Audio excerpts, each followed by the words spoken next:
The Morgan Thomas Show. Brought to you by Black's Tire Inc.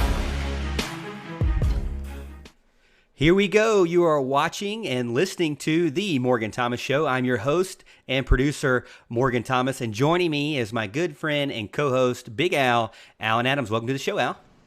Hey, man, another week of quarantine, another week to talk some Clemson, so I'm pretty excited about that. I mean, heck, it gets pretty boring with no sports at times, but we're about to light up the screens tonight with our guests, and we got a lot of Clemson stuff to talk about, some NFL draft, so it's going to be a good night. Yeah, it's going to be a really exciting night. We are back for a second week in a row, actually. We had been going every other week for the off season, but since the NFL draft happened last weekend, we wanted to jump back on and talk about our thoughts of the NFL draft. And we also wanted to talk about something very important and special to us, and that's that we just launched southlandclub.com, our own website, our very own website. After weeks of trial and error and quitting over and over and over, and then coming back, I finally got together something that resembles a decent website, I hope. And it's going to be a place for us to put our podcast, but also a place for us to put our YouTube videos from this show. And then we're going to have writers that are Clemson fans, Clemson graduates, that are going to come on and write for us throughout the season, and just some friends on there. It's really something that we want to build a community of Clemson fans and have something that's fun and maybe a little bit different. Alan and I got some ideas that we're going to do a little bit different than your typical Clemson website.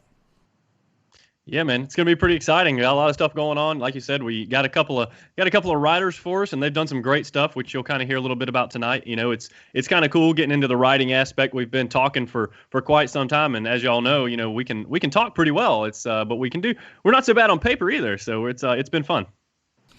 Yeah, I try to get some writing done. You know, I've done some writings for some other websites, but it's always good to be your own boss, especially when you're doing your hobby.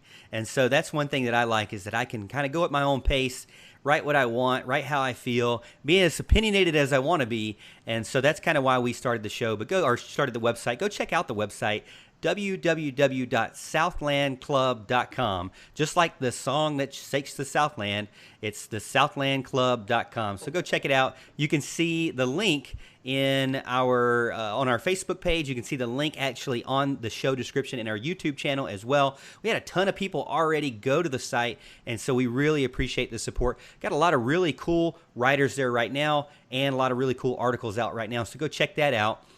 But to get us started tonight, I wanted to bring on a friend, a guy who I met about this time last year, and because I was still kind of working things out, I didn't really have him back on, but he had me on his show and on his podcast, and I've always had it in the back of my mind to bring him on, and that is Mr. Gray Thompson. Thank you so much for coming to the show, Gray. We've met that day when you were on my podcast. It was the longest podcast I've ever done to date, brother. It was, 2.5 hours we sat there and talked? I had to pee so bad. Big surprise. Yeah, it was a long time. I always tell people that when you get two show hosts together, that it doesn't really work out for a short show. You're going to have a very long show in that moment. So welcome to the show. But before we get into anything further, I wanted to tell you about our main show sponsor, and that is Black's Tire Inc. in Westminster, South Carolina. Family owned and operated since 1971. If you need new tires, brakes, alignments, tire repair, or just looking for a friendly professional to answer your questions, stop by Black's Tire Inc., located 1415 East Main Street, Westminster, South Carolina. Give them a call, 864-647-9292. You see their logo and their phone number on the screen right now, so go support them. Alan has supported them and had his tires there. I've had my tires repaired there. Family owned and operated, big time Clemson fans and season ticket holders, so go check them out for sure. Just a little bit past Seneca, right when you head into Westminster. But Al, tell us a little bit about some of your articles that you started out with on the southlandshow.com and kind of why you wanted to start where you were. Well, the first article I did was about Clemson Baseball. Go figure. If you've seen the show, you know I like Clemson Baseball. I'm a big fan, and this year kind of started out pretty promising. Had a lot of good pitching. In the actual title of the articles, will keep pitchers return for postseason run, and that has to do with all this coronavirus stuff where the season got canceled, but they're granted an extra year of eligibility. Will they use it? How will the scholarships work out? Who really knows? I didn't post a lot of stuff about the scholarships. Matter of fact, I don't even know if I posted much of anything about the scholarships in the article, because trying to decipher baseball scholarships and those numbers is one of the most difficult things in college sports, how that's going to work out. And we don't have much information on it. But I kind of gave a little snapshot of what had happened so far this year, where I thought the team could go pitching-wise, and a couple of the key pitchers, Spires and Weatherly, that we wanted to talk about whether they're going to come back or not. So that was a lot of fun. I'm a big baseball guy, so that was really fun for me to write. And then my second article I actually just posted yesterday, I believe it was about Lindsey Dixon and the impact he could have as a second string running back. Kind of gets overlooked sometimes, but Lindsey Dixon's got a lot of ability, as we all know. Anybody that's watched Clemson football regularly knows the kind of ability, the kind of burst he has. And so that's going to be a lot of fun to watch him this season, kind of get those second string snaps and hopefully kind of head into his next year as the guy, when Travis Etienne finally goes very high in the NFL draft next year. Yeah, speaking of the NFL draft, I like that you kind of segued that in for us as well, because that's something that happened really big over the week. But if you haven't checked out Alan's first two articles on the southlandclub.com, go check them out and give him some support there. Maybe give him a 4-star, and make sure you give mine a 5-star. Any of my articles, when you see my name, give it a 5-star. Any Alan's, you give him a 4-star. I would appreciate that. But talking about the NFL draft, that's why I wanted to bring Mr. Gray Thompson on. Let me pull up his screen for you so you can see his Twitter handle. That's @colorofgray over on Twitter. And he has written here, I'm a painter, muralist, and photographer for FET, the #1 magazine in Greenville, South Carolina, co-host of FET Greenville TV and the Gray Zones podcast. And, welcome to the show, Gray. Very much. Yeah, I was on the field photographing for FET Greenville magazine for Trevor Lawrence's first touchdown pass. Now I got a trivia for y'all. Do y'all know who caught that pass? I'm sorry, the touchdown. Who caught the touchdown? Who caught the touchdown? I missed the first part of the question. First pass first touchdown pass for Clemson. Trevor Lawrence's first touchdown pass, was that not against or with T. Higgins? Nope. He's on the team. Trevor Lawrence's first touchdown pass was against who? Did you say Travis Etienne? Travis Etienne? It was against Furman. Against Furman. Mm-hmm. Alan, you got any hints? We got anybody over on YouTube? Nobody giving us any hints there. We need some answers here. Right. First, that's a good question. We need some answers here.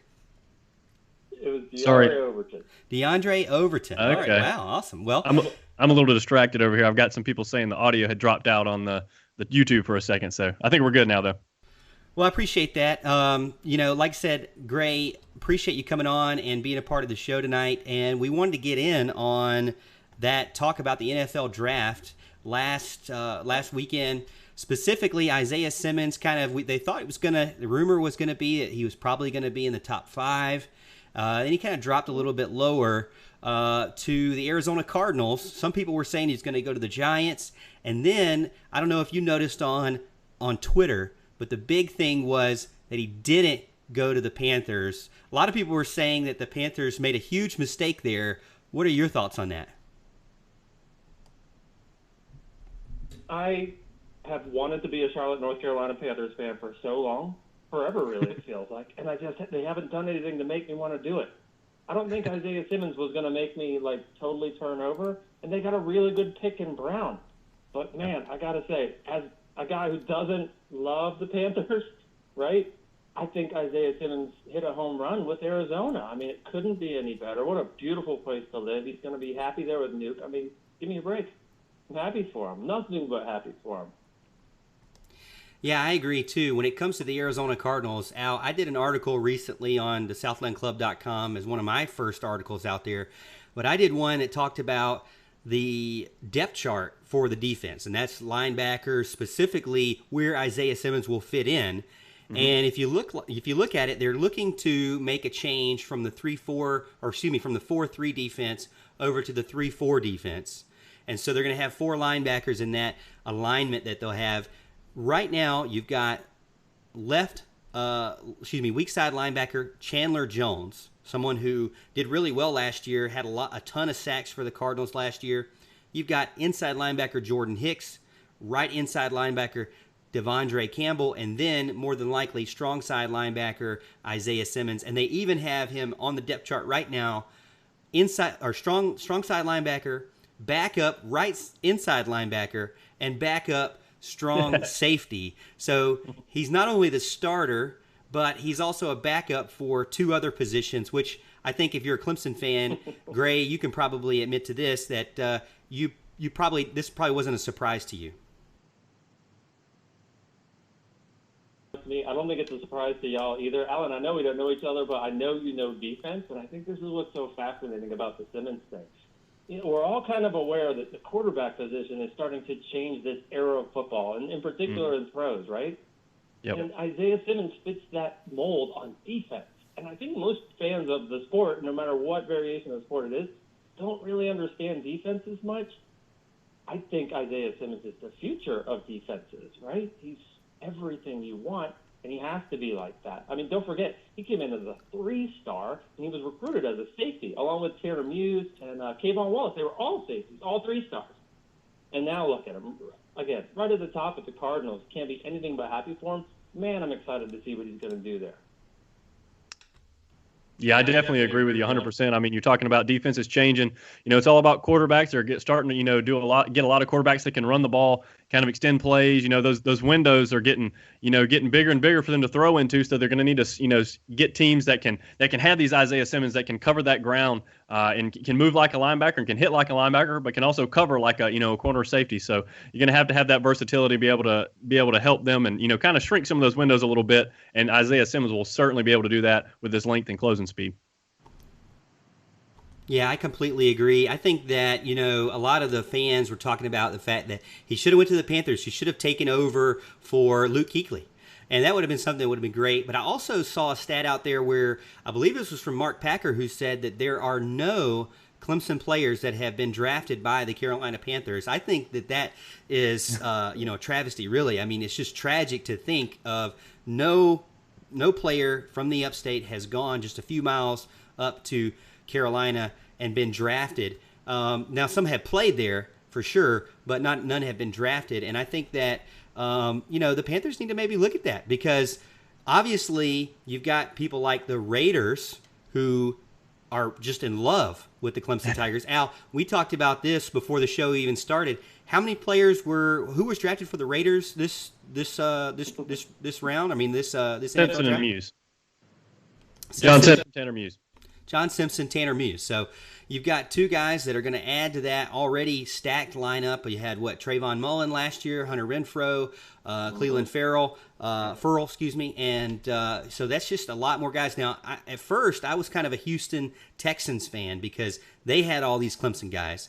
Now, I don't know what's going on with the Texans. They got rid of my man Nuke. DeAndre Hopkins is gone, and Deshaun Watson didn't seem too happy about that. And now I might have to move over to the Raiders. Now, Gray, are you a guy who follows whoever has the most Clemson players, or do you have a specific NFL team that you go after? Oh, I'm with you, man. I want it to be the Panthers. And, man, I tell you what, you put one guy from Clemson on the Panthers roster, immediately they're going to sell a bunch of merchandise overnight, right? Christmas shopping is done. Not one guy. That's just shocking to me, especially because now we know what that talent pool is like, and that's part of the problem, right? It's everywhere. I don't know what you pick, but I tell you what, the Raiders used to be just savage, violent, like the pinnacle of the 80s and 90s for how you don't want your kids to behave. That was the Raiders, right? That was their culture. That was their team, their players, even their coaches. And then comes Gruden. Everything has changed there. And the Clemson players that they drafted seem to be that sort of catalyst for a major part of that change. Man, I tell you what, we're talking about the future of this sport. It's in good hands if that's what's going on. There's nothing but I just can't believe it's the Raiders. I also love Vegas, and now they're getting the Raiders at this time when they're going through all this change.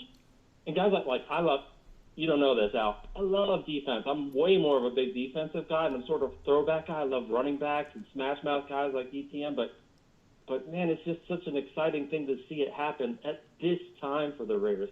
Couldn't be more thrilled. What do you think, Al? Yeah, that's good stuff, man. I love the fact that they're moving to Las Vegas. I think that's going to be a lot of fun. I got to go to Vegas when Clemson played in the national championship in Glendale, so it's a really cool place. And I like the fact that they're all changing. The whole, like you said, the whole face of the Raiders is changing from that kind of nasty, never want to play them, ugly kind of team. And now they're recruiting a bunch of Clemson guys, and we like to think the best of our Clemson guys, right? So it's kind of a complete about face here. And not to mention the fact that they're changing, scenery at the same time. So that's a pretty cool deal. And y'all were talking about the Panthers guys and not being drafted by Clemson, or not drafting Clemson players. I love that because I don't like the Panthers. So I don't want them drafting any Clemson players. I don't want to have to watch the Panthers on TV. I was a Green Bay Packers fan before the Panthers came around, and I got made fun of a lot for not pulling for the Panthers when they came in. So I kind of do my part and now root against the Panthers. It's kind of my job. And so it's kind of fun. But Green Bay, of course, was dead to me when they chose Jordan Love instead of T. Higgins. I was 100% sure they were choosing Higgins at that pick, going to get Rodgers some immediate help, and they didn't, and it just broke my heart. So I was done with them. Yeah, that was pretty confusing to me. Right. I mean, I that was. I may have said the wrong name there. Sorry. That's all right. That was confusing to me in the sense that they had this opportunity to take a big time wide receiver. And they go for another quarterback, which basically says, hey, to me, that says I'm looking for other options past Aaron Rodgers, which I don't think he's done for right now. I think he's still got a lot of life left in him and his game. And also, it kind of broke my heart in the sense that it took away the opportunity for 3 Clemson players to be taken in the first round back-to-back years. Right. Last year we had 3 defensive linemen. Clemson had 3 defensive linemen get drafted in the first round. This year they could have had 3. They only had 2. But I'm going to give Higgins the first round draft pick really because he was the first in the second round. So he's first in something, and he's first in our heart for sure. But Gray, this kind of leads me into the second thing I really want to talk to you about is recently on Twitter. at Color of Gray on your Twitter handle, you mentioned that you were kind of confused by the lack of conversation towards A.J. Terrell. Everything was going towards the negativity of the broadcast of ESPN, the weirdness of COVID-19 and how ESPN did it, and then also the fact that T. Higgins was not drafted in the first round and how all the Clemson fans were just so upset about that. There was really not much in the way of A.J. Terrell as far as the fact that he went, 16th to the Falcons, the fact that he was a first rounder, the fact that he's going to fill a major hole for the Atlanta Falcons this year. What's your thoughts on that and the fact that you tweeted it kind of made me want to bring it up? Part of the reason is because at Clemson as a culture, we seem to know more about defense as an identity than most fan bases, right? I mean, we've had superstars, of course, like you mentioned, the D linemen, but like we went bonkers for Isaiah. It almost felt like we forgot about A.J. Terrell, in spite of the fact that was Tua's first touchdown throw against us, a few years ago. That was the big pick that really the game never got any better for Alabama after that. A.J. Terrell is nothing but a stud. He's from Atlanta. He's playing in Atlanta. He's going to get to practice. Dude ran, what was a 4.42 40? I mean, he's going to get to practice with Julio Jones and Calvin Ridley in Atlanta. I feel like this guy he just hit nothing. It's a grand slam, right? It's a home run for everybody right there. And same thing with T. Higgins. T grew up, I learned this from Mark Childress, Morgan. He grew up a Cincinnati Bengals fan. Now, I went to school in Ohio. I grew up a Cincinnati Bengals fan. That was a different time. We had Boomer Esiason and the Ickey Shuffle, and we got to get our butts kicked by the 49ers in the Super Bowl and never really got better. It's not a great culture in Cincinnati either, but that's where T wanted to go. Indianapolis was going to take him too with their first pick. I'm convinced of that, but they didn't have any picks in the first round stuff go. T. Higgins was, I don't think it's unfair to say a value pick, but man, again, total home run. Guy wants to be in Cincinnati, go enjoy the chili, brother. You're there. You're rich now. You're where you want to be. Hopefully Cincinnati's going to be able to turn it around now with a guy like Joe Burrow, who they're super thrilled with there. But A.J. Terrell in Atlanta, I don't know why a lot of us love baseball, right? And Al, tell me, do you love the Braves? An awful lot of Clemson fans love the Braves. Why don't we love the Falcons more? We give all this energy to the Charlotte, North Carolina Panthers. But, man, I tell you what, I will literally watch more of the Atlanta Falcons because of A.J. Terrell being there. Yeah. No, I totally agree with that. Anytime a local team gets a Clemson player, it always is fun because we get to watch them more. I would prefer it to be the Falcons over the Panthers, for reasons aforementioned. But, it's a good spot for him. Terrell had a great year. Look, everybody wants to talk about the championship game. And I think we've kind of made it pretty clear on this show that, he got a lot of blame that he didn't necessarily deserve in that game. Joe Burrow was just killing it out there. And A.J. Terrell was in position most of the time, but Joe Burrow was just dropping it in the bucket.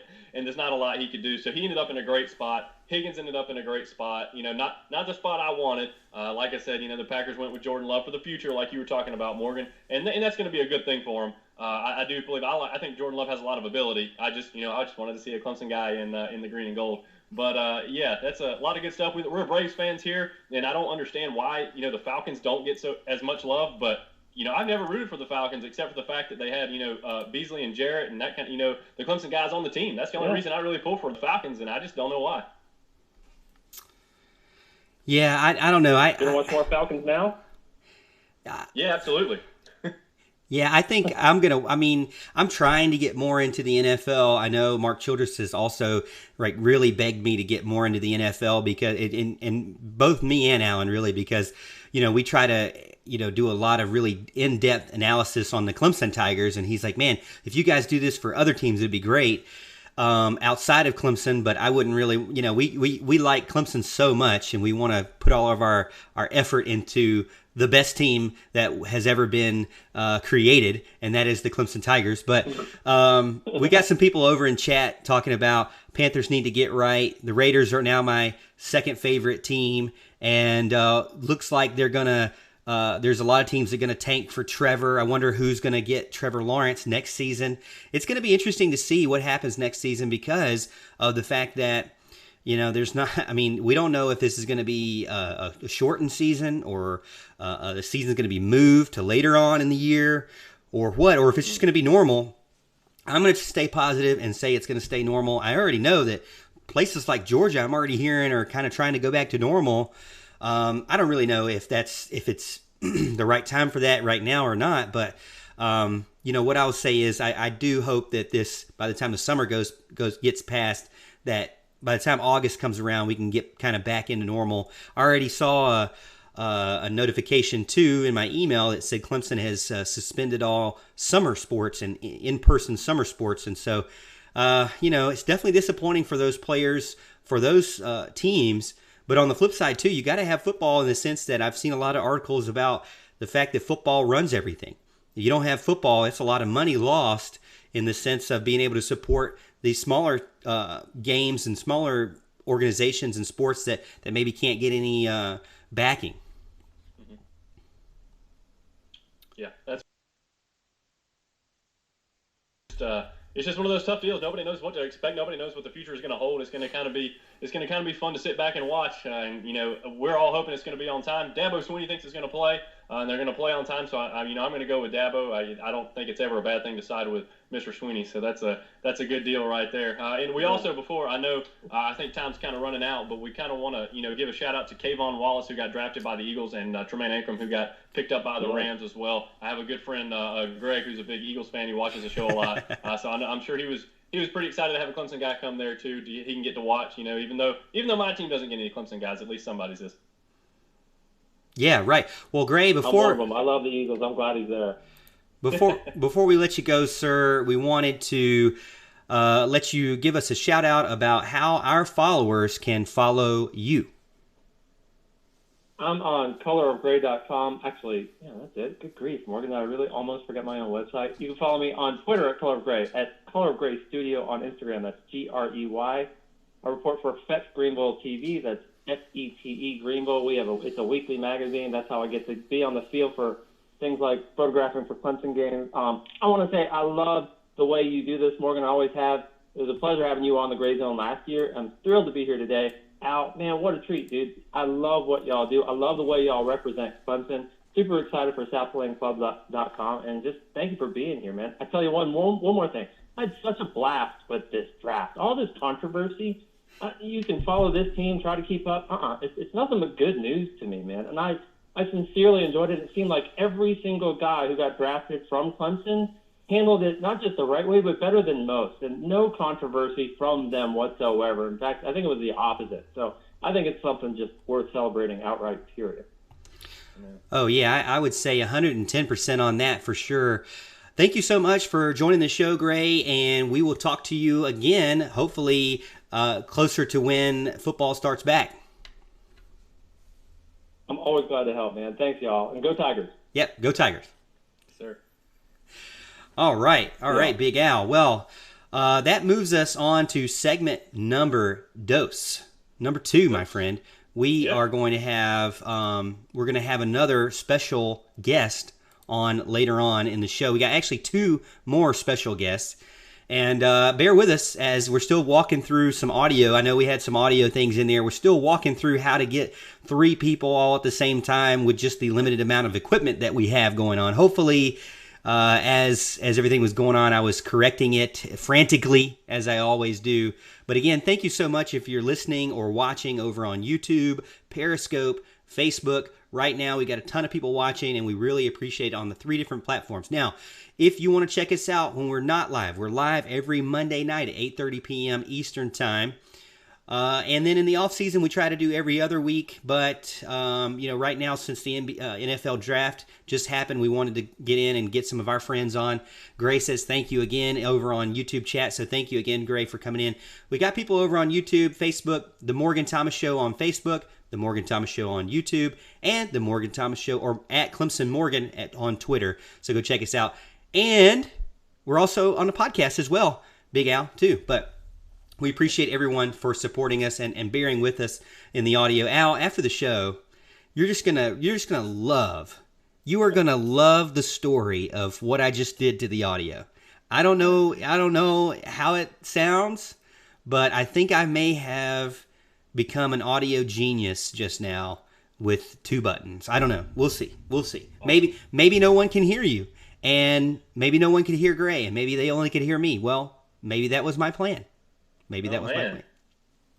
I didn't see anybody on my end say that, but who knows? But again, thank you so much. Big Al, tell us about our second show sponsor. We don't just dress for success. We TS for success. That's Tiger Sports for success. Ladies and gentlemen, the Tiger Sports Shop in downtown Clemson. They have 2 locations, one downtown and one on the 123 bypass. They have all the best gear. You know, everybody knows that. If you've been to the Tiger Sports Shop, if you've been to Clemson, you've gone shopping for your apparel, you know good and well that they have the best selection. They have all the best stuff there. They have the big brands, the Antiguas and the Cutter and Bucks, and they also have their own Tiger Sports Shop clothing apparel brand that they're actually pushing right now. As a matter of fact, my shirt is the Tiger Sports Shop brand. It's a great shirt. It is the same quality apparel at a more affordable price. So you want to go in, you want to check them out. I love this shirt. It's actually one of my favorites. It feels the best. It's incredibly comfortable, as are all of their polos. So you want to go in there and talk to Sean or Julie and tell them Morgan and Alan sent you. Yeah, again, we appreciate your support of the Tiger Sports Shop. Let me move over to our Tiger Sports Shop graphics so you can see it there. You see the website tigersports.com. Right now, you can go shop online. They still ship out stuff to you, so you go check them out, support them. That's where I go. Hey, I decided, Audrey and I made this kind of tradition the Saturday before the start of the season. We go to Tiger Sports Shop and we get our latest, greatest gear, the brightest orange possible. Can't be faded because then that would be Tennessee. Can't be faded. So you get your brightest orange possible. That is exactly the right color of Clemson orange. And enjoy the Tiger Sports Shop collection that they have there. So go check them out. They have 2 locations and they're online as well. Our second guest, Big Al, for segment number 2 is another writer for us for the southlandclub.com, and that is Alex Wisdeth. Alex, are you on the show? Can you hear us? Yes, sir. Gentlemen, what's going on? Awesome. Al, can you hear Alex? I can hear him loud and clear. Well, if Al can hear Alex can hear Alan, Alex can hear me. Hopefully everything's working properly in this sense. We're just flying by the seat of our pants. That's how live shows happen, is you just don't know what's going to happen. Hopefully it all works. And if it doesn't work, we'll have it recorded so that you can check it out as a replay. But Alex, welcome to the show, man. First time ever on the Morgan Thomas Show. Thank you, Morgan. Glad to be here. And we appreciate you. Now, Alex has done a lot of writing. He is a Clemson senior, I believe, or getting ready to graduate. Is that correct? Yep. I finished up finals week this Friday, the 1st, and then we'll just kind of sit and twiddle our thumbs until my diploma comes in the mail, and I'll be officially college educated. And you may know Alex in the sense that not only is he a Clemson senior and about to graduate, but he also has done some internship work over at the Roar, and he's been on, I think, just about every single show on the Roar. Is that correct? Yeah, everyone. I thankfully have dodged the Mickey Filer show because who really wants to get up at 6 a.m. on a weekday? But I've done the press box from 9 to 12. I've done Out of Bounds from noon to 3, and then I've done Road Rage with Walt Deptula from 3 to 7. Oh, and Mark Childress' show on Wednesdays from 7 to 9. So I've been all over the map, man. So you do more of the late night stuff, midday, late night stuff. You don't, I say the same thing. There's no way they're going to get me in the studio at 6 a.m. Not in $1 million. Well, maybe $1 million. Maybe $1 million. But again, we've got Alex Wisdeth on at Alex Wizzy over on Twitter if you want to follow him. He's a Clemson 2020 grad. Now, Alex, you've done some writing for us so far. Tell us a little bit about some of the articles that you've done for our website so far. Yeah, so the first one I did, just kind of figure out what sort of content to do for the site. I came across an article, I think it's from Barrett Salee of CBS Sports, giving out Heisman odds. And, with the lack of any live sports content other than the NFL draft, which we'll get to in a minute, I thought it'd be really interesting just to kind of do a little bit of a dive into, okay, who are the favorites for, this year's Heisman, which, I'm sure you can guess. And then who are, beyond the favorites, who are really the best bets. So I picked out two quarterbacks in particular that I think are going to be pretty solid bets to at least make it to New York, if not win the Heisman. That was a really fun article to write. Yeah, and we appreciate you joining us over on the website, and hopefully we can build it up to something, that Clemson fans will like and enjoy. We try to do something that has our podcast and our videos, but also has articles from guys like Alex, who I think are awesome at it. Now, Alex, we just got done with the NFL draft. Now, if you haven't gone to our website, he was in the forum. So we have a forum just like, a forum anywhere else. He was on the website along with Big Al, going back and forth on just about every single pick in the NFL draft. Do you feel like for the teams let's start with the teams that picked the Clemson players. What's your thoughts on that? Do you feel like that the teams that picked Simmons and Terrell, we'll start in the first round draft, the teams that picked those two guys, was that a good decision for them, picking Simmons to the Cardinals and then Terrell to the Falcons? Well, Morgan, let's talk about first who Simmons did not get drafted by at 7 overall, which was the Carolina Panthers. I'm just going to speak for myself here. I would have been a huge fan if the Panthers had drafted Isaiah Simmons, because honestly, I might have thought about buying Panther season tickets just so I could see Isaiah play for 8 games a year. But they did not go in that direction. They went with Derek Brown for, frankly, some strange reasons. I believe it was David Newton that tweeted out that the Panthers' sentiment was that, yeah, we like Simmons as a player, but he needs to go to a veteran team because he doesn't have a position. So we took Derek Brown instead. If that's the reason, I don't understand what the Panthers are doing there. Derek Brown's a great player. That's a totally fine pick as an aside, but for that reason, that makes zero sense. But for the Cardinals, I feel like it was more of a best player available pick versus a need pick. Sort of the two criteria of picks that you look at when you're talking about the draft. And, I was thinking they were probably going to go with tackle. Andrew Thomas was the first tackle taken off the board by the Giants at 4. So Arizona could have gone, I could have seen them going, Christian Wirfs out of Iowa or Jedrick Wills out of Alabama, or the mammoth Mekhi Becton out of Louisville. Any three of those guys I thought they could have gone with. But if a player like Isaiah Simmons, who can turn your team of 53 into a team of 56 because he can do so many things, is there, you kind of got to take him. There's really no other option. I had some interesting notes on Simmons, particularly to the Cardinals. So Simmons actually became the 15th Clemson player to be drafted by the Cardinals all time, the third most of any franchise. He's Arizona's first draft pick from Tiger Town since Andre Ellington in 2013. So for Arizona, it makes a lot of sense. They're kind of obviously they're more of a rebuilding team. They've made some nice moves in the offseason, obviously signing another former Clemson receiver in DeAndre Hopkins, or trading for him, excuse me. So I think it made all the sense in the world just in terms of who was on the board for Arizona to deal with Simmons there, and I think that was a great pick. Terrell to the Falcons is very interesting because I feel like the national sentiment around Terrell is that, well, he's talented, but he's got some issues. I feel like those people only saw, 5 snaps of the national championship game when Terrell got beat by Jamar Chase, who, by the way, is going to be a top 5 pick in next year's draft. He's burning everybody that he lines up against. And Terrell, they just haven't watched the past, 2 and 3 quarters of A.J. Terrell's Clemson career, which was a phenomenal career.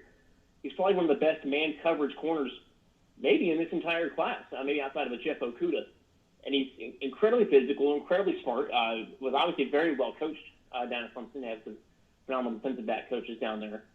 And this was a need pick. Atlanta, they let Desmond Trufant go, to the Lions.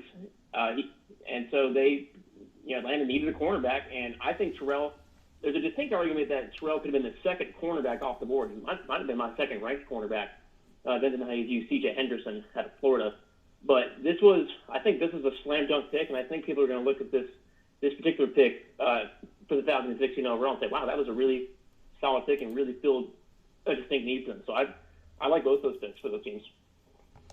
Yeah, I think so too. I would agree. I think that, Al, if you look at it, they just let go, as far as the Falcons, they just let go Trufant, like Alex was saying.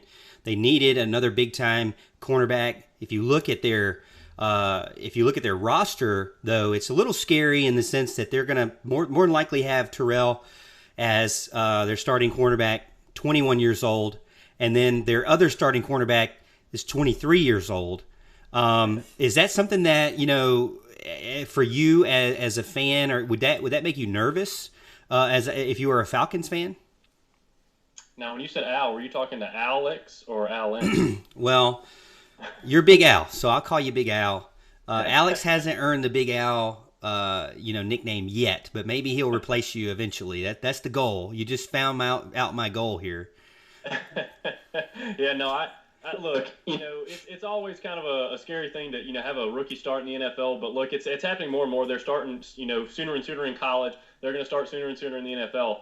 They're getting more prepared in college, plain and simple. And a guy like Terrell, who's been at Clemson, we think the highest of those coaches, especially on the defensive side. So I think they'll be just fine. Kind of a trial by fire. He can do it. He's a great corner, good cover corner. I think he'll be just fine in the NFL for sure. Yeah, I think that, he gets beat up a lot about the national championship game. Yeah. And this was something that during the NFL Combine you heard a lot about, because Deion Sanders even was mentioning about how the fact that Terrell got a lot of flack for, Jamar Chase from the LSU Tigers torching the Clemson Tigers for over 200 yards through the air. And as you know, Joe Burrow having a spectacular best game of his life, basically, in the national championship. I mean, he wasn't throwing an incomplete pass very much at all. So he was dropping them right in the players' hands. A lot of the times, though, I saw during the game people tweeting about how frustrated they were with AJ, but really he's always been, tasked to play that man-to-man right up front, right on the line, just smash mouth type cover man right there on him. And, it's tough when you have no help over top. And especially if you have somebody like Joe Burrow just dropping perfect passes right over the shoulder. There were a lot of plays where it looked like Terrell was in a bad position, but it was really just because of how great the pass was and how good that receiver was. And Deion Sanders kind of mentioned the same thing, is that if you look at the guy, yeah, he statistically had a bad night, but did he give up? No, he never gave up. He consistently went out there and tried his best and covered the way that he could, the best way he could, every single play. So it seems that a lot of people are like, well, how did he go so high? But I think if you're a true Clemson fan and you understand how good Terrell has been, that it wasn't a surprise that he went that high. And it definitely wasn't a surprise if you really look at it that he went to the Falcons, in the sense that, like Alex was saying, they definitely needed him. And so same thing with Isaiah Simmons. We talk about him and the fact that they're looking to add another linebacker to that 3-4 alignment that they're going to go to next year. And why not have a guy who can literally do everything? Now, back to what Alex said earlier, I don't agree at all with that comment about what the Panthers supposedly said about the fact that he needs to be on a veteran team. And it kind of almost feels like they're saying that they can't build around somebody who can't play one position. I don't believe that at all. I mean, if you look at this season alone, and you guys can correct me if I'm wrong, but I feel like that because of the fact that Brent Venables lost so much, I'll pass this to you, Alex. Because Brent Venables lost so much, he had to develop this 3-3-5, 3-4 hybrid look around none other than Isaiah Simmons. So the fact that you're saying, well, he needs to go to a veteran team, I don't agree with that at all. No, that's why I say that reason makes no sense. I'm not a Panthers fan in the slightest, and that sentiment makes me even less of a Panthers fan right now, because that's a lack of faith in both the player and your coaches to be able to develop a system around a generational talent at linebacker, defensive back, wherever the heck you want to put him. He's going to be successful. And yeah, you hit the nail right on the head, Morgan. After the 2018 season, where they had a defensive line they built around, where 3 out of the 4 starting defensive linemen went in the first round of the NFL draft. That's borderline unprecedented. That's incredible. They needed to change strategies, as Brent Venables is very good at doing, with the different types of defense he's had over the years. And Isaiah Simmons was the perfect guy to do that because he can do so many things. I mean, you could basically draw a box from sideline to sideline, basically 10 yards, and they say, okay, Isaiah, this is your area, go get it. His closing speed, as we've seen and will continue to see, is so incredible. There's a classic, as Booger McFarland talked ad nauseum with several players that got drafted. He is the classic see ball, get ball kind of guy, and he may be one of the best I've ever seen at doing that. So whatever team is going to draft him, heck, the Chargers could have taken him at 6 because they need some help on their defense, and having another Derwin James type of guy would have been great for them. Whatever team was going to take him in the top 10, and he was definitely going in the top 10, was going to benefit from having a player that's that skilled physically and that smart mentally and is such a phenomenal leader. And so the fact that the Panthers passed on for those reasons is asinine to me. Yeah, I agree. I don't think that, and I don't know, because when you look at the Panthers, the Panthers.com website, they don't allude to that at all. They don't say anything about that comment from that reporter. So I'm assuming that was correct. But the Panthers GM basically said that they felt like that they could build around the defensive line, and somebody was as dominant as he was in Brown was in the college ranks. They felt like that they could build around him better. But I have a good friend that is a big time Panthers fan, and he made this comment. He said that you've got a league. Okay, what are the quarterbacks in the league? In that, I believe it's, NFC South. Correct me if I'm wrong there. But in that league, you've got, who's at Tampa Bay now? Right? You got Tom Brady. Okay. Who's he going to throw to? Well, he's going to throw to Mike Evans and Rob Gronkowski. Okay. You've got, who other guys you got out there? You've got Drew Brees with the Saints. Okay. Obviously, he's going to pass all over you as well. And then you've got, I can't think of the other two quarterbacks off the top of my head, but Matt Ryan. Matt Ryan. Sorry, I'm thinking. I don't know why I didn't think of the Falcons there, but Matt Ryan, obviously another great passer there. And so you go and get a defensive lineman though, and not a guy like Isaiah Simmons, who has proven that he can cover almost the entire right side of the field and deep. So it doesn't really make sense. Al, what do you think? You think that was a good move in a league, in a division that has got a lot of really good passers, to then get a defensive lineman over a guy who can obviously cover everywhere? Yeah, look, Derek Brown's a great player. Okay, a great player. Maybe they were thinking he could get some solid pass rush up the middle, or something like that. Collapse the pocket, maybe make these quarterbacks run a little bit. I don't know. What their real reasoning was, what they say versus what the actual reason was, I don't know. But yeah, Isaiah Simmons to me was the natural fit there. I am, again, thrilled to death he did not go there. So that's a good thing for me. But I think in this day and age that you got to have an Isaiah Simmons, and they just don't come like him every year. I mean, he's just an insane freak athlete who's really big and can really move, and he would just be perfect for the Carolina Panthers. But he's gonna play his ball elsewhere in Arizona, so I'm all for it. Well, it's definitely a place that he's used to, because the Clemson Tigers have played in that stadium multiple times, and Al, you and I have gone there to see him play at that stadium. So we wish all of the Tiger draftees a healthy and safe rest of the summer, but also their first rookie year. We want them to perform at their best, but also stay healthy so we can see them for many years in the NFL. Alex, before we let you go, my man, tell our viewers how they can follow you and check out your work. Yeah, so as you guys already mentioned, I am on Twitter at AlexWizzy. I don't tweet a ton at this point. Really, a lot of my content is on the SouthlandClub.com. So you guys can go check me out there. I was doing a lot of forum posts. First round, Alan was giving out was telling who got picked, and then I was giving more of the analysis side. Did that for every pick in the first round, most of the picks in the second and third, and then kind of tailed off on the last 4 rounds, except for the 3 Clemson players that got drafted on day 3. But the Southland Club is primarily where you'll be able to find me. Awesome. Well, thanks again for joining us, Alex, and we hope you have a good rest of the night, and we look forward to your next article, my man. Yes, sir. Thank you, guys. Go Tigers. Go Tigers.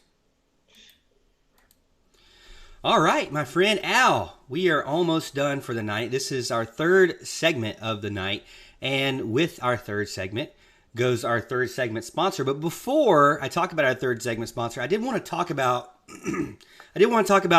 something that I know you're jealous of. That I normally talk about in the second segment, but I held it for the third segment. We talked about Alex was getting ready to graduate. We know we got Megan that's coming up, that she's also a Clemson grad. You're a Clemson grad. I'm a Clemson grad. So this is something you can get for your Clemson grads here. This is a Clemson cold cast resin ring plaque. As you can see, it looks just like the Clemson class ring. Al, I know you're jealous of this bad boy. This has got my year on it, so I can't give it to you. I would give it to you, but unfortunately they gave it to me with my year. I don't know why they didn't give you one with your year. Maybe one day we'll get you one. But you can go check it out. The link is in the description on our Facebook page or any of our videos on YouTube. So go check it out. It's a great gift for people who are getting ready to graduate. You can put it on your bookshelf. You can put it on your wall. And man, this thing is pretty nice. I don't know if you can hear that, but it's pretty sturdy. And it's just beautiful. I mean, it's the right color. And you can also get white gold.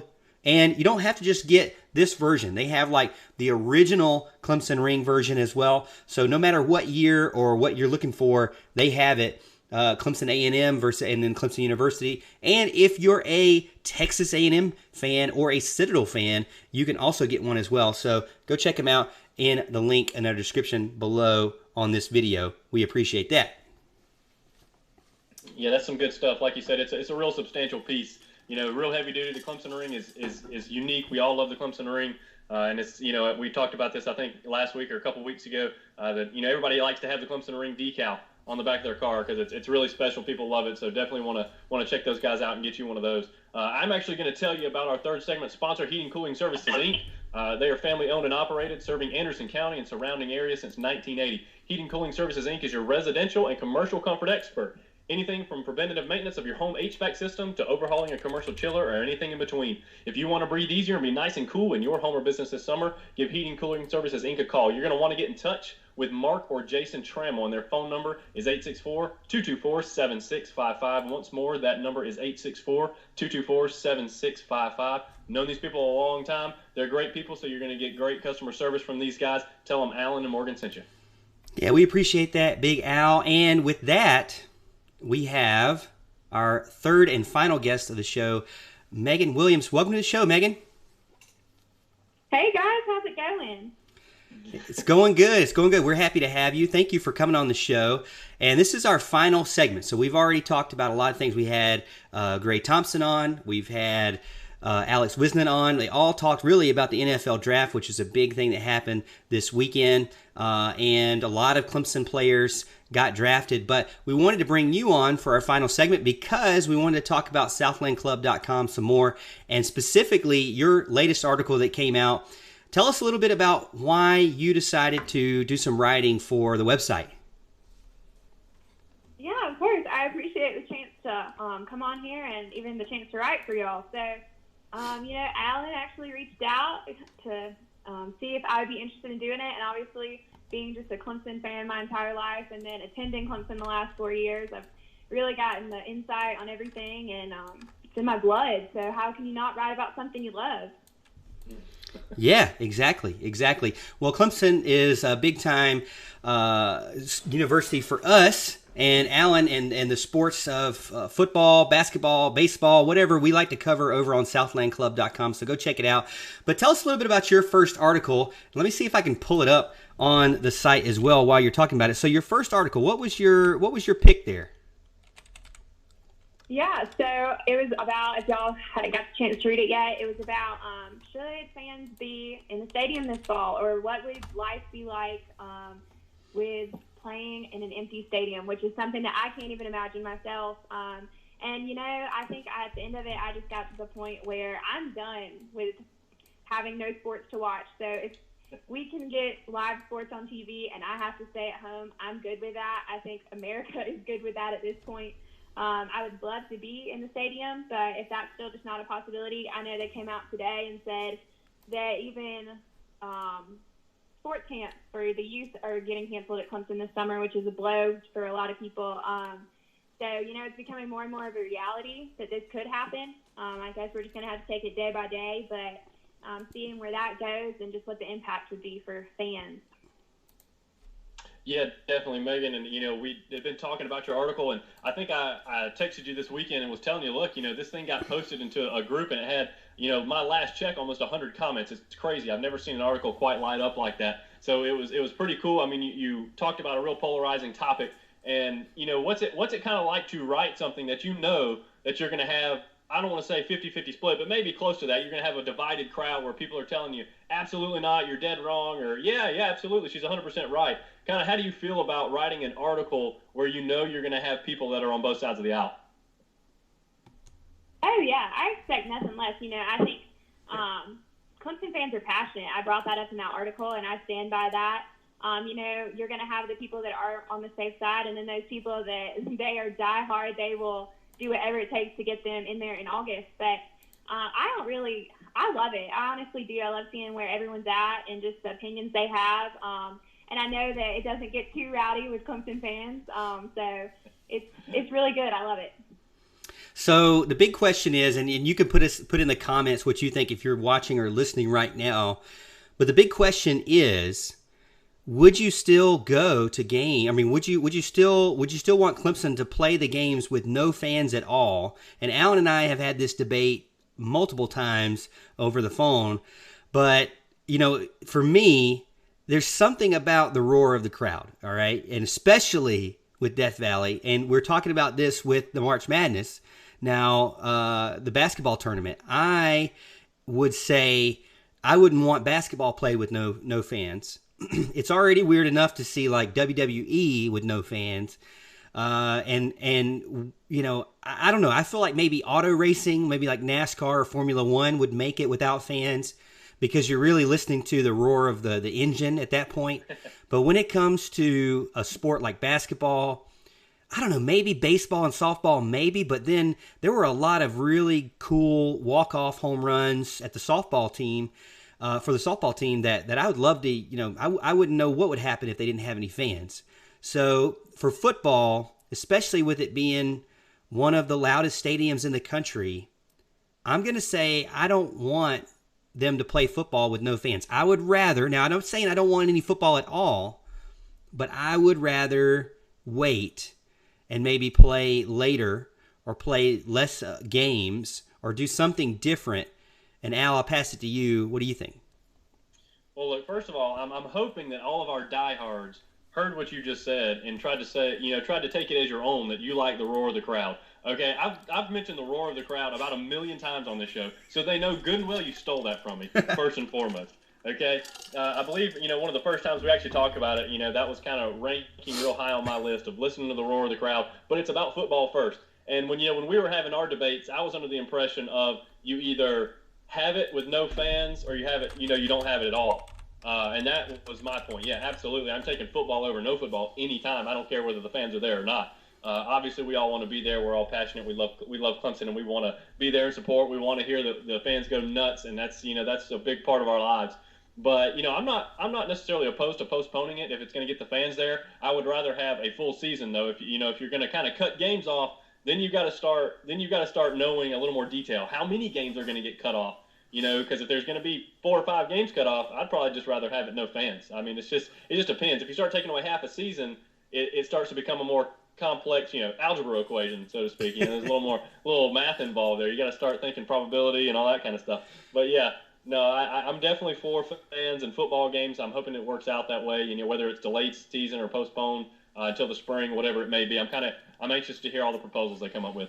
If you start getting into that kind of mathematics, just leave me out of it. I'll just move on to some other sport at that point. But Megan, I'll pass it to you. So at the end of the day, would you want to watch? Would you want them to watch, or would you want them to play the games with no fans, or would you want them to wait?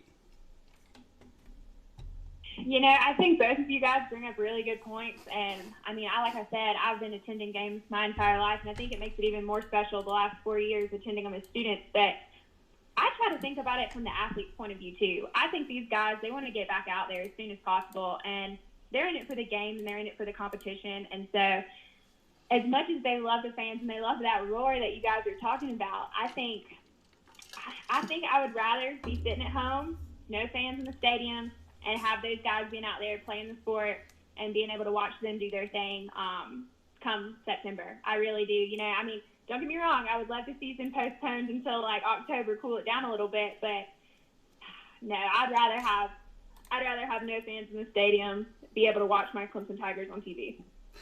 Yeah, and now we're getting chat right now saying, go ahead and telling me to go ahead and tell Clemson Tiger or Tiger Town business owners that there are going to be less games this season, because that would be just like for our business owners that we support on this show.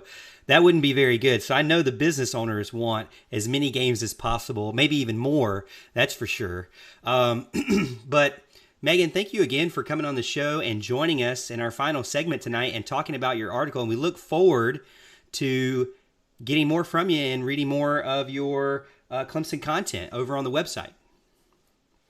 Yeah, thanks so much for having me tonight. Go Tigers.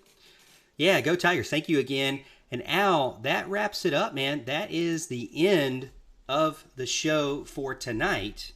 We did it. We went ahead and did this show because of the NFL draft and because of the start of the website. We had a lot of things going on, and getting all these people all on the show at once and all the audio working and the video working has been quite a task. I hope that it was at least a little bit watchable or viewable or listenable. By the time it gets to a podcast, though, it's perfect. I've edited it out perfectly for you. So if you want a perfect show, go check out the podcast. It'll be up in a couple of days.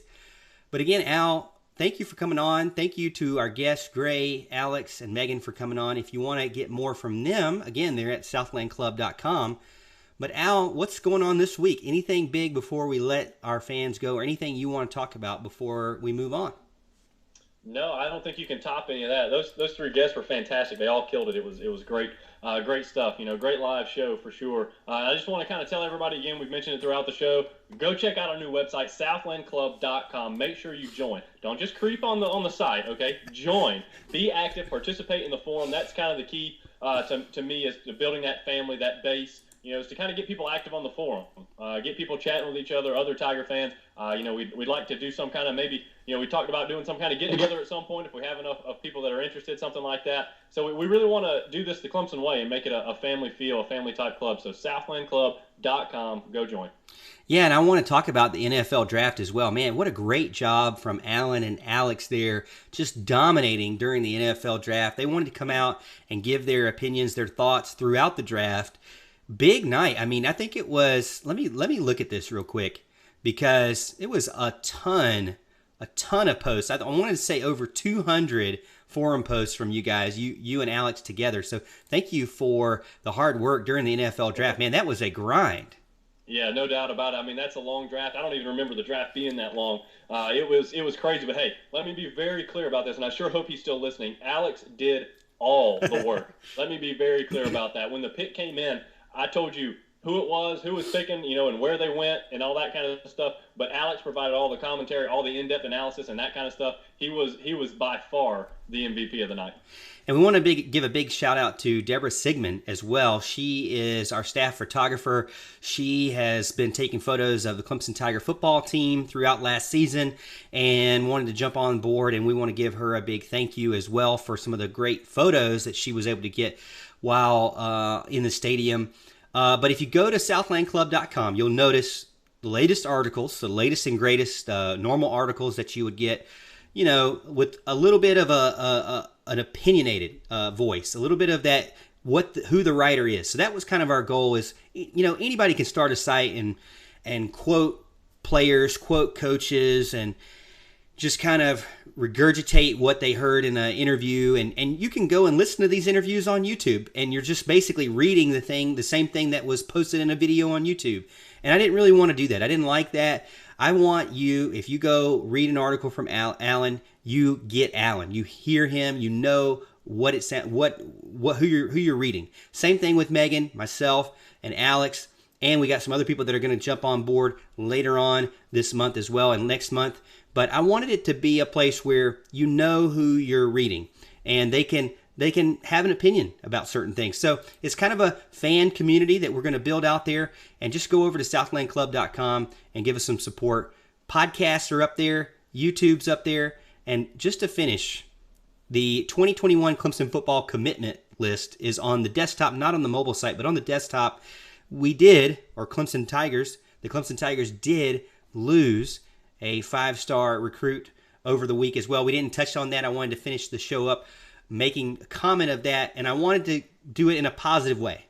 Dabo Swinney has a very strict rule that once you commit, the word commit is, basically he holds you to that word, commitment, saying that you are going to play for that university that you committed to. And so he, not in a restrictive way, says you cannot go to, we prefer you not go and take your other visits to other schools. Now, that might seem kind of weird in today's age, but I think it's great because it makes sure that you know exactly who's committed to you. It also is good for the player because they know exactly what they're getting into when they do actually commit. And it's great for Dabo Swinney in the sense that he can better manage his roster. Now, most of the coaches I don't see out there doing this. Do you think it's a good thing or a bad thing, Al? It's a great thing, and look, this is what we talked about. You're going to have some of the talking heads. You're going to have the rival recruiters and rival coaches talk about how it's restrictive, and they're trying to take over your recruitment, and they're trying to not let you be a man and make your own choices and all that garbage. And that's exactly what it is. And I'll tell you why. It's not because a coaching staff just says you can't take any more visits. That will be one thing. But Dabo Swinney and company, as we've talked about before, have a very specific approach to recruiting. Okay, they tell these guys, look, get all the visits out of your system. Go visit these other schools because when you commit to Clemson, we're going to commit to you, and we want to make sure that we are both 100% committed to each other. So please don't commit right now. Don't do it in the moment. When the emotions are high on an official visit, go take your visits. Okay, and that's what they do. And if they choose to commit right there, sometimes the staff probably says, hey, they may even not accept a commitment right away. They may say, no, we're gonna let you do your business and then come back to us. But and that's what they try to do. They try to keep them from committing, which is one of the craziest things you hear in recruiting, because I don't think any other staff in the country tries to keep somebody from committing. And that's the reason this is all okay. That's the reason it's all a great strategy, is because they want the recruit to understand when they commit, Clemson is committing just as much to them. And it's a very good deal. And I really love the way Dabo and company, it's just another reason to love Dabo and company, another reason to love Clemson Tigers. Now, Al, I'm going to throw you a hardball here. Oh, no. Hey, come on. I've been knocking them out of the park. I just kind of want to end on that note. What do you say to those people who say that, Clemson doesn't mind going and talking to Trenton Simpson when he's committed? Right. Well, it's a simple answer. Those other schools are not doing what Dabo and Swinney are doing. They're accepting the commitment. I want to commit. Oh, come here. Okay? They want to play on those emotions. They want them to make that split-second decision and commit. Force them into a decision, maybe thinking, hey, we've only got one spot left. Sorry, you better do it now.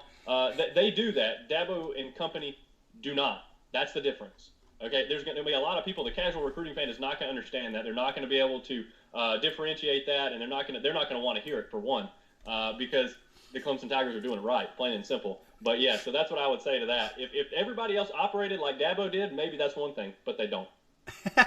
Well, I had to ask that final question because I could tell I was getting you riled up a little bit. I think we could go a little bit further with this. I think you're getting hot right now. I like this. This is the recruiting side of Al that you guys get to see just every now and then. The recruiting trail has been kind of cold right now because of the COVID-19, but we hope everyone is staying safe and healthy, especially as things are starting to open back up. We know it's a great thing for our small businesses, but we want you to still protect yourself and your family. So please, if you're sick, if you feel like that you're getting sick, whatever it may be, might be good to just stay at home right now or limit your interaction with other people and keep that social distancing. I don't want to jump right back into this and then it, spike back up or whatever may happen. I just want to play it safe because it's all about football. It's really all about football. We got to keep it. No, I'm just kidding. It's really about your safety and the fans' safety and everybody, really. I mean, it really is. At the end of the day, we think about these players. We think about the games that we're going to miss. But these players, behind it all, are students, are sons, and daughters, and we have to make sure that they're safe, but their family is safe as well, and your family too. So again, stay safe out there, stay healthy. We hope you enjoyed watching and listening, whether you're on Facebook, YouTube, Periscope, Twitter, wherever you are watching and listening. Thank you so much. And you can check us wherever you listen to podcasts. That's it for this week. I am Morgan Thomas. And I'm your co-host, Alan Adams. And as always, Tiger fans, we'll see you at the top of the hill.